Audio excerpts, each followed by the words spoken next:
Здравствуйте. Hello and welcome to Russian language class. Today, before moving on to our new topics, let us quickly revise some of the topics that we have learned in the previous lesson. If you remember, in the previous lesson, we have learnt the possessive pronouns, personal pronouns in the accusative case. In addition to that, we have also learnt the singular adjectives in the accusative case. So, to revise them, I have written a couple of sentences here. Let us go through them one by one. Это новая студентка, я знаю ее. Это новая студентка. This is a new student, female student. Я знаю ее. So, here ее denotes новая студентка. Io is a personal pronoun in the accusative case. It comes from она. Это она, я знаю ее. So, io here is used in the accusative case. Second sentence. Это новые студентки. These are new students. Again female students, студентки. Мы знаем их. Мы знаем ich, we know them. So, again this ich, which is the accusative case form of third person plural number, is used to denote novie studentki. So, this is a accusative case form of the personal pronoun ani, third person plural number. The same way, from ya, the accusative case form we derive as minya. From ti, Tibia, from on, Ivo, from ana we have already done Iyo, from me, Nas, from we, Was, and from ani, Ich. Let us move on to the another topic we had learnt in the previous lesson, which was adjectives singular in the accusative case. I have written interrogative sentence here, Какого друга вы видели в саду? Какого друга, which friend did you see in the garden? Sadu, sat is garden. So, how do you answer the interrogative word kakova? We use an adjective in singular, and again it is an animate noun druga, that is why question is kakova. Had it been an inanimate noun, the question would have been kakoi, but since it is a masculine animate noun, we are using kakova. So, how do you answer? We use the singular adjective in the accusative case. В саду я видел нового друга. In the garden, I saw a new friend. Нового. This comes from the adjective novi. Novi becomes novava if it is used with an animate noun. Next interrogative sentence. Какую подругу вы встречаете сегодня? Какую подругу? Which female friend? Подруга is female friend. So, подруга in the accusative case becomes подругу, and какая becomes какую. So, какую подругу вы встречаете сегодня? Which female friend are you meeting today? Сегодня is today. And how do you answer kakuyu? Again you have to use an adjective in the accusative case, and since the noun is feminine here, so we will use the feminine form of the adjective. So, how do you answer this question? Сегодня я встречаю русскую подругу. Сегодня я встречаю русскую подругу. So, today I am meeting Russian female friend. Today I am meeting a Russian female friend. So, this was about the adjectives as well as the personal pronouns in the accusative case. So, let us move on to the topics that we are going to learn today.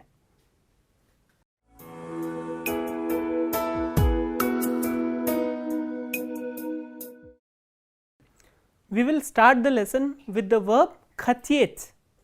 Хотеть is a modal verb which means to want. See the spelling of khatyet, kh, o, t, ye, t and soft sign.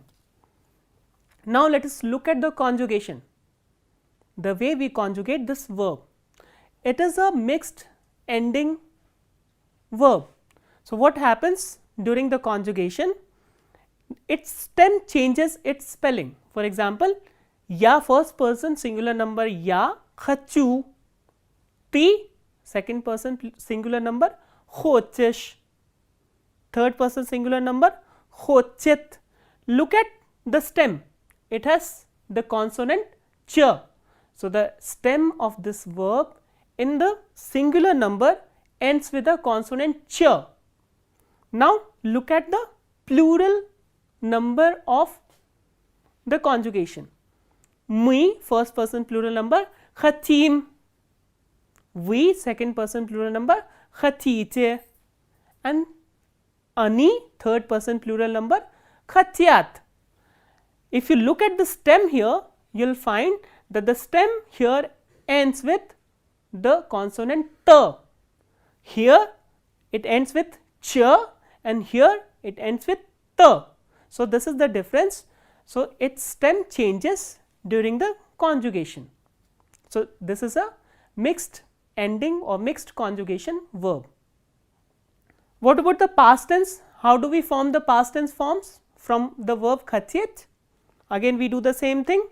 We just remove the and soft sign, which is the ending, and add la, la, lo and li. Khathiel, khathiela, khathiela with o ending and khathieli. Now let us look at some of the examples where this verb has been used. As I have told you, this is a modal verb, so it is used with the infinitive form of another main verb. For example, ani khatyat slushat musiku. Here as you can see, the slushat is used in the infinitive form. Ani khatyat, they want to listen to the music. Ani khatyat slushat musiku. So here slushat is the main verb. Second sentence, mi khatim есть мороженое. Mi khatim есть мороженое. We want to have ice cream. Мороженое is ice cream. Next sentence, он хочет купить новую машину. Он хочет купить новую машину. He wants to buy a new car. He wants to buy a new car. Он хочет купить, купить is to buy, a new car. So this is how we use this verb khatyet in the sentences. So let us quickly repeat the conjugation of khatyet because it is very important and you have to remember the spellings as well. Ya khachu, ti khochesh, onana khochet with che at the end of the stem. Mi khatim, we khatite, ani khatyat with the consonant t at the end of the stem.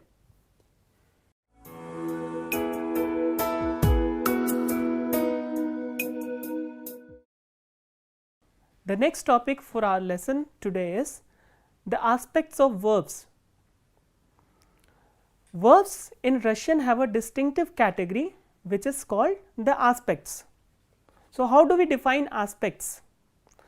On the basis of the action, whether it is completed or not, there are two aspects of Russian verbs called imperfective aspect and perfective aspect. How do you understand the term imperfective aspect? Imperfective aspect of the verb denotes that the action is still in progress. Imperfective, something which is not perfect. So that means the action is not complete, it is still in progress. Or it also denotes the repetitive action or habitual action. For example, if you are doing this today, you will do this tomorrow, you have been doing this earlier also. So these type of actions are represented by the imperfective aspect of verbs. The second aspect of verbs is perfective aspect. As you can easily guess from the name perfective, it means completion. So, the perfective aspect of verbs represent completed action, the action which is already complete. And another meaning of a perfective aspect is the action takes place only once. For example, here we have seen imperfective aspect denotes the habitual action, but perfective aspect of verbs, they denote the action which has taken place for only once. The third meaning of perfective aspect, the use of perfective aspect is there is no present tense of perfective aspect of verbs. Why? Logically, you cannot complete any action in present tense. You already know this. So, that is why there is no present tense of the perfective aspect of verb. It can have present as well as future tense. So, let us repeat the features of the perfective and imperfective aspect. Imperfective aspect denotes the action in progress, something which is continuing, and repetitive or habitual action.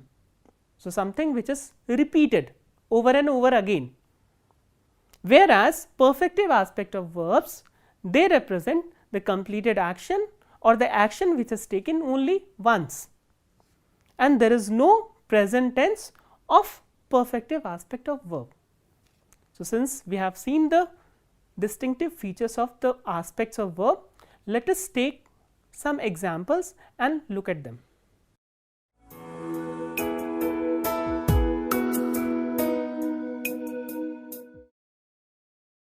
We have already discussed the distinctive features of the aspects of verb, that is imperfective aspect and perfective aspect. So, let me tell you that most of the verbs in Russian, they exist in pairs. So, they have imperfective aspect as well as perfective aspects. So, let us look at some of the examples. I have written here two verbs, pisat. Pisat is to write, and pisat is imperfective aspect of the verb, and the perfective counterpart of this verb is napisat. Napisat is also to write, but this is the perfective aspect of the verb. Nachinatsa. What is nachinatsa? Is to start. Nachinatsa is also the imperfective aspect, and nachatsa. Nachatsa is the perfective aspect. So, let us use these two verbs in the sentences and look at their uses. The first sentence I have written here is Ana pisala pismo. She wrote a letter. So, here I have used the imperfective aspect of the verb, and we have already discussed that imperfective aspect of a verb denotes the incompleted action or something which is still continuing. So, it denotes the process, not the result. Ana pisala pismo, she wrote a letter. So, it is denoting the process, not the result of the action. The next sentence, Ana napisala pismo. So, here I am not using the imperfective aspect, we are using perfective aspect, napisat. So, what does perfective aspect denote? Perfective aspect of a verb denotes the completion of an action or the completed action or the result. So, Ana napisala pismo again will mean the same thing, she wrote a letter, but here we are saying that she has already finished writing the letter.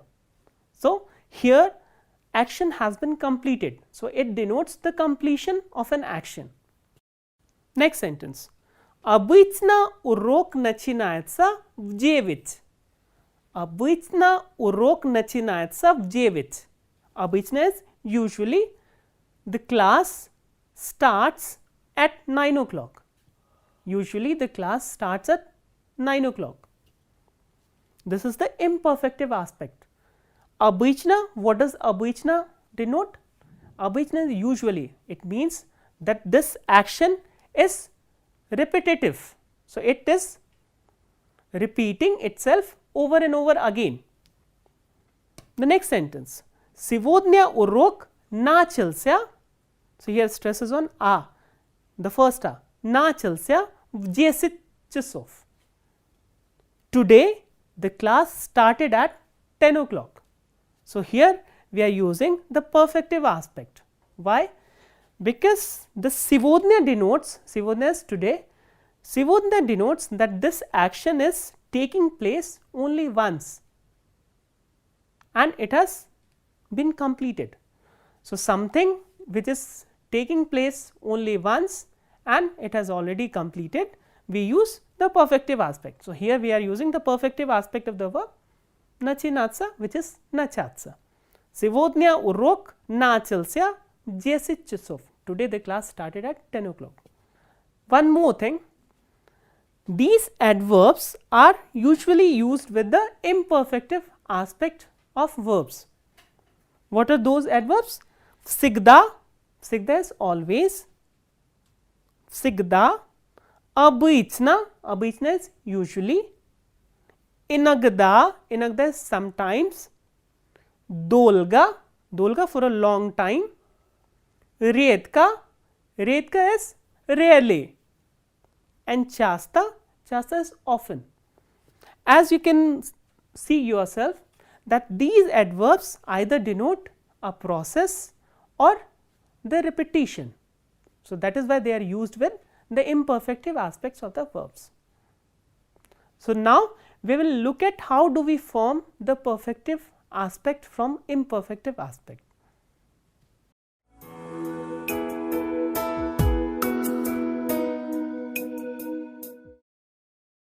So, the next topic we have is the formation of the perfective aspect of verbs. So, how do perfective aspect of verbs are formed?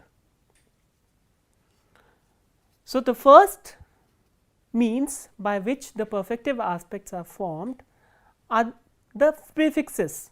So, the perfective aspect of verbs are formed by adding some prefixes in the beginning of the verb. For example, I have written here some prefixes in the boxes: vi, pa, na, pri, pra, sa and u. So, these are few prefixes by using which we form the perfective aspect of verbs. So, let us take the first prefix vi. Pít, pít you already know is to drink, has the perfective aspect vi pít. Uchit, which means to learn or to teach also, has the perfective aspect vi uchit. So, here uchit means to learn, uchit, vi uchit. The next prefix is pa. As you can see, there are many verbs, the perfective aspect of is formed by using this prefix pa. For example, dumat, dumat is to think, pa dumat. So, the perfective aspect of dumat is pa dumat. Yekhat, yekhat we have done is a verb of motion which denotes the accusative of direction, has the perfective aspect pa yekhat. Zavtrakat, zavtrakat is to have breakfast, has the perfective aspect pa zavtrakat. Itchi, itchi is to go or to come like yekhat, but by walking, and yekhat means on a vehicle. So, itchi has the perfective aspect paichi. So, what we are doing is we are adding the prefix pa at the beginning and we are getting the perfective aspect paichi. The next prefix is na. So, na is also used to form the perfective aspect of some verbs. For example, pisat, pisat is to write, napisat, perfective aspect is napisat. Risavat, Risavach is to draw. Narisavach. The perfective aspect of risavach is narisavach. The next prefix is pre.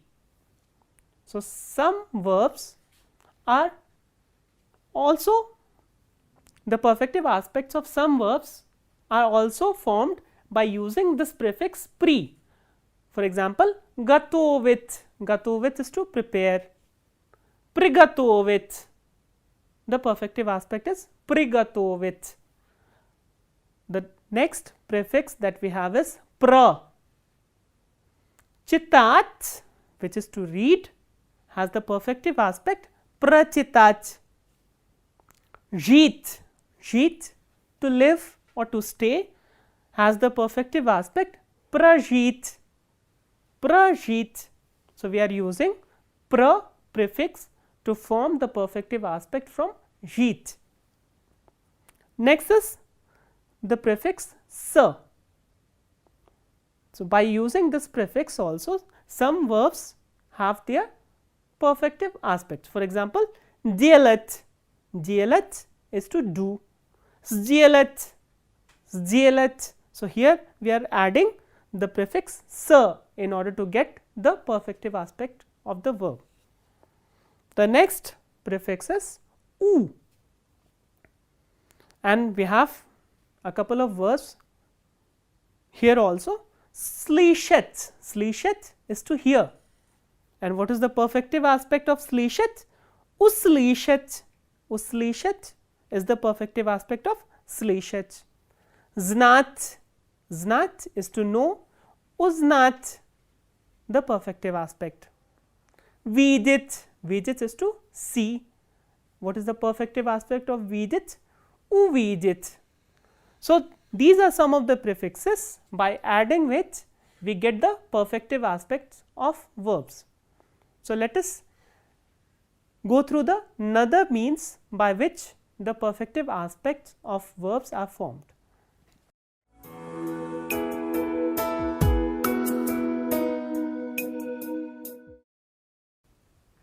The aspectual pairs of some of the verbs in Russian may differ in the suffixes. We have already seen that aspectual pairs are formed by adding some of the prefixes. Now, there are differences in the suffixes. So, I have written some of them. For example, strichach.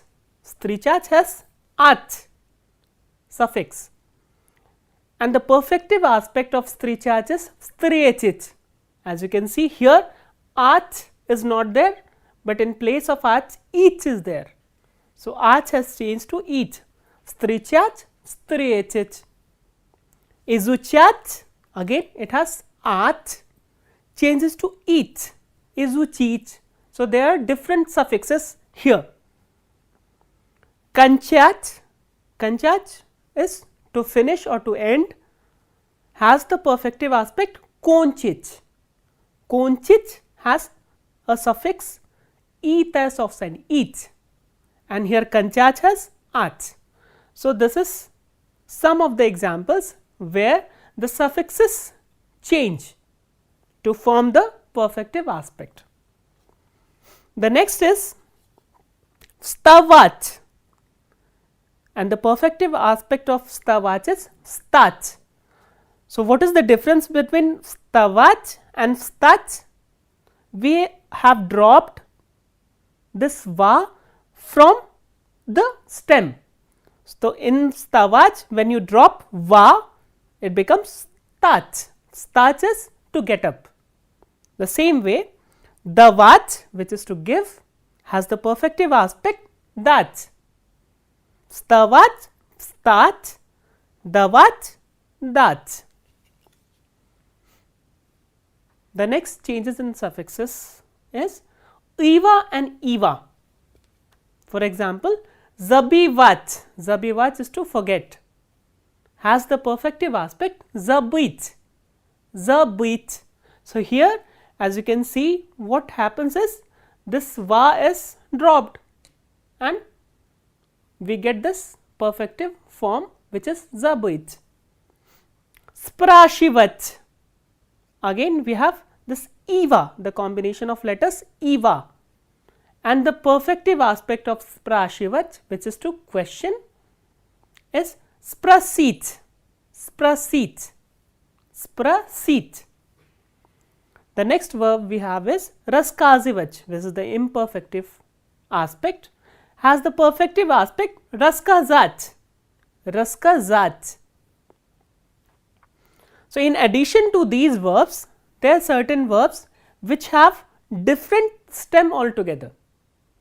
So, there is no link between the perfective aspect with the imperfective aspect. So, there are no linkage between these two verbs. For example, brach is the imperfective aspect, and what is the perfective aspect? Vzyat, brach, vzyat.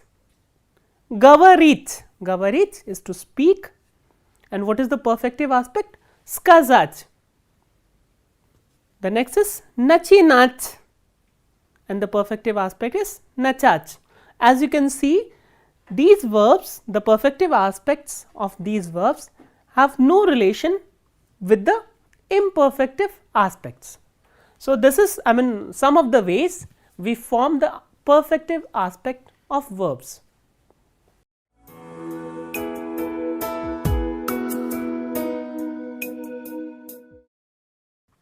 Now, I will read out two texts. In the first text, the imperfective aspect of verbs have been used, and in the second one, the perfective aspect has been used. Just listen to the text carefully and try to find the difference between the uses of perfective and imperfective aspect of the verbs. Каждый день я встречал Джона в библиотеке. Каждый день я встречал Джона в библиотеке. Каждый день, every day, I used to meet John in the library. Я говорил ему добрый день. I told him, I said to him, добрый день, good afternoon. Он обычно отвечал здравствуй. Обычно is usually. He usually replied здравствуй, hello. Мы брали книги и начинали заниматься. Мы брали книги и начинали заниматься. We took the books and started to study. So, we took the books and started studying. В 2 часа мы обедали. So, we had our lunch at 2 o'clock. В 7 часов John обычно кончал заниматься и говорил до свидания. At 7 o'clock, John usually finished his studies and said до свидания, which is goodbye. Я иду домой. I am going home. So, this was the first text where only imperfective aspect has been used. So, let us move on to the next text where we have perfective aspect of the verbs. Вчера я встретил Джона в библиотеке. Yesterday I met John in the library. Я сказал ему, I said to him, добрый день, good afternoon. Он ответил, he replied, здравствуй, hello. Мы взяли книги и начали заниматься. We took the books and started studying. В 2 часа мы пообедали. At 2 o'clock we had our lunch. В 7 часов John кончил заниматься и сказал до свидания. At 7 o'clock John finished his studies and said goodbye. Я иду домой. I am going home. So, I hope you must have understood the difference between the perfective and imperfective aspect. So, with this I conclude this lesson. So, what all we have learned today? We have learned the verb khatiyech, which is a modal verb, and we have discussed aspects of verbs. So, we have seen what is the difference between the imperfective aspect and the perfective aspect of a verb. So, we will meet in the next class. До свидания, спасибо.